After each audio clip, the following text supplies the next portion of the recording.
വടകരയിൽ ലഹരി കേസിൽ അറസ്റ്റിലായ അധ്യാപികമാർ അടക്കമുള്ള പ്രതികളുടെ സ്വത്തുക്കൾ കണ്ടുകെട്ടും.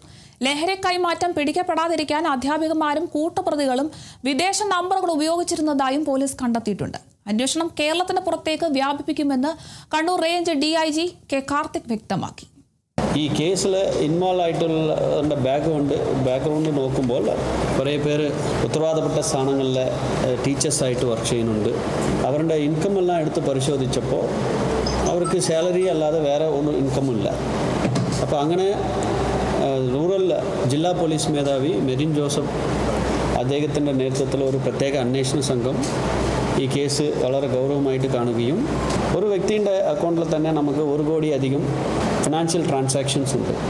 അദ്ദേഹത്തിൻ്റെ ജോലി നോക്കിയപ്പോൾ അദ്ദേഹം ഒരു സാധാരണ ഒരു ഡെലിവറി ഏജൻറ്റാണ്.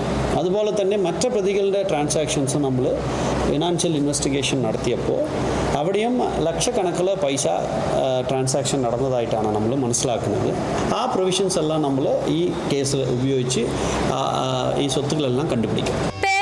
PRCയിലെ താൽക്കാലിക അധ്യാപികമാരായ മരുത്തോങ്കരയിലെ KC കീർത്തന, കൂരാച്ചുണ്ടിലെ K കാവ്യ, ആവളക്കൂട്ടത്തെ നീഷ്മ എന്നിവർ ഉൾപ്പെട്ട ലഹരിക്കടത്ത് കേസിൽ ഞെട്ടിക്കുന്ന വിവരങ്ങളാണ് ഓരോ ദിവസവും പുറത്തുവരുന്നത്.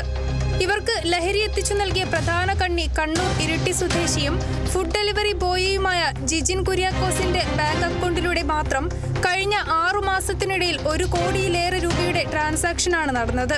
3 അധ്യാപികമാരും 6 മാസത്തിനിടെ 10 ലക്ഷത്തിലേറെ രൂപയുടെ ബാങ്ക് ട്രാൻസാക്ഷൻ ലഹരിയുമായി ബന്ധപ്പെട്ട് മാത്രം നടത്തിയെന്ന് പോലീസ് വ്യക്തമാക്കുന്നു. കഴിഞ്ഞ മാസം 28-ന് 2 ഗ്രാം MDMAയുമായി സഫ്വാനെ പിടികൂടിയതിന്റെ പിന്നാലെ റൂറൽ ജില്ലാ പോലീസ് മേധാവി മെറിൻ ജോസഫിന്റെ നിർദ്ദേശത്തെ തുടർന്ന് നടത്തിയ അന്വേഷണമാണ് ഞെട്ടിപ്പിക്കുന്ന കണ്ടെത്തലുകളിലേക്ക് പോലീസിനെ എത്തിച്ചത്. ആകെ 5 പ്രതികളിൽ 3 പേരും അധ്യാപികമാരാണ്. ഇനിയും കൂടുതൽ പ്രതികൾ ഉണ്ടെന്നാണ് പോലീസ് പറയുന്നത്. അപ്പോൾ അങ്ങനെ ആ ഒരു തെളിവിൻ്റെ അടിസ്ഥാനത്തിലാണ് ഇത് 1-ാം പ്രതി നിന്ന് നമ്മൾ 5-ാം പ്രതി വരെ ഇതുവരെ അറസ്റ്റ് ചെയ്തിട്ടുണ്ട്. ഇനി കൂടുതൽ പ്രതികൾ ഇതിനകത്ത് ഉണ്ടോ എന്ന് നമ്മൾ സംശയിക്കുന്നുണ്ട്. അപ്പോൾ അതും ബന്ധപ്പെട്ടുള്ള അന്വേഷണങ്ങൾ നടന്നു വരികയാണ്. പ്രതികൾക്ക് പണം അയച്ചവരെ കണ്ടെത്താനുള്ള ശ്രമം പോലീസ് തുടങ്ങി. പ്രതികളുടെ സ്വത്ത് കണ്ടുകെട്ടും.